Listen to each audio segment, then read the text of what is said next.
Air pollution control and prevention act 1981 के तहत जो स्टेट पॉल्यूशन बोर्ड के कार्य हैं वो डिस्कस करते हैं। First, to plan a comprehensive programme for the prevention, control और abatement of air pollution in the state. राज्य स्तर पर एयर पॉल्यूशन को रोकने से संबंधित कार्य की प्लानिंग करना स्टेट पॉल्यूशन कंट्रोल बोर्ड का ही कार्य है।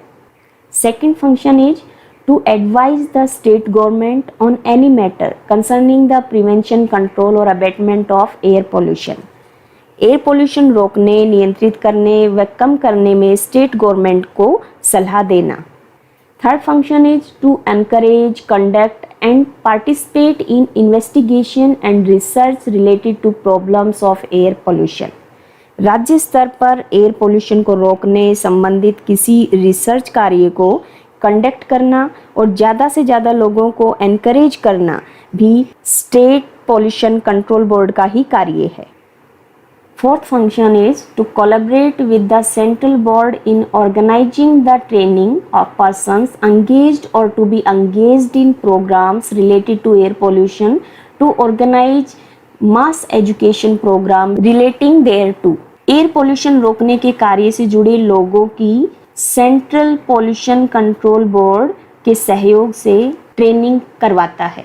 Fifth is to inspect industrial plant और manufacturing process and to give by order such direction to such persons as it may consider necessary to take steps for the prevention, control or abatement of air pollution। अपने राज्य में air पोल्यूशन रोकने व कम करने के लिए किसी फैक्ट्री या मैन्युफैक्चरिंग यूनिट का निरीक्षण करके उचित दिशा निर्देश भी स्टेट पोल्यूशन कंट्रोल बोर्ड ही देता है।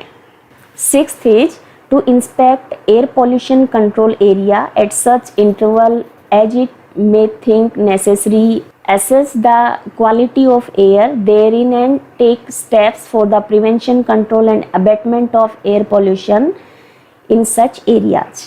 जरूरत पड़ने पर राज्य के किसी पर्टिकुलर एरिया की एयर क्वालिटी की जांच कर वहां एयर पोल्यूशन को रोकने के लिए उचित कदम उठाता है। Seventh, to lay down in consultation with the CPCB and having regard to the standards for the quality of air laid down by the central board, standards for emission of air pollutants into the atmosphere from industrial plants and automobiles, or for the discharge of any air pollutant into the atmosphere from any other source। State Pollution Control Board अपने राज्य के लिए central pollution control board की सहायता से factories और यातायात के साधनों द्वारा छोड़े जा रहे एयर पोल्यूटेंट्स की मात्रा को लेकर विभिन्न पैमाने सेट कर सकता है। Eighth function of state pollution control board is to advise the state government with respect to the suitability of any premises और location for carrying on any industry which is likely to cause air pollution। राज्य में किसी स्थान पर factory लगाने से संबंधित सलाह भी राज्य सरकार को स्टेट पॉल्यूशन कंट्रोल बोर्ड ही देता है। And ninth is to do such other things and to perform such other act as it may think necessary for the proper discharge of its functions and generally for the purpose of carrying into effect the purposes of this act। Air pollution prevention and control of pollution act 1981 को संबंधित राज्य में प्रभावी ढंग से लागू करने के लिए जो जरूरी कार्य हैं वो भी स्टेट पॉल्यूशन कंट्रोल बोर्ड ही करता है। इसी के साथ आपका ये टॉपिक समाप्त होता है। धन्यवाद।